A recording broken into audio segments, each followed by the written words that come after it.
So today I have this bottle of Penfolds Bin 389 and I'm going to tell you something about this. Of course, this comes from the House of Penfolds, which we all know is an iconic wine brand of Australia.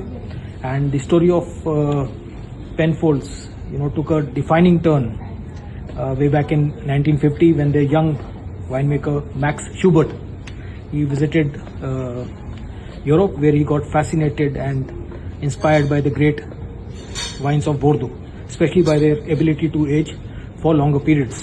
And once he came back to Australia, he took upon himself to create similar wines, albeit with Australian grapes now.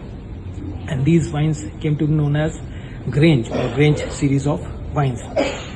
Unfortunately, not long after he started this endeavor, he was stopped in doing so by his own management. And the main reason was that the initial vintages of Grange wines could not do very well commercially.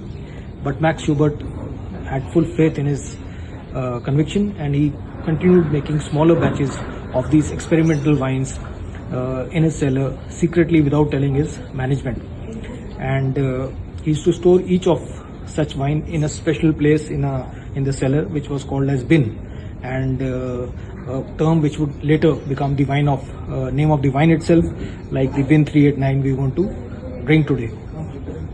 Now the turn of tide happened from 1956 onwards, when these very wines started winning top honors in various wine competitions in Australia, including the famous Sydney Wine Show.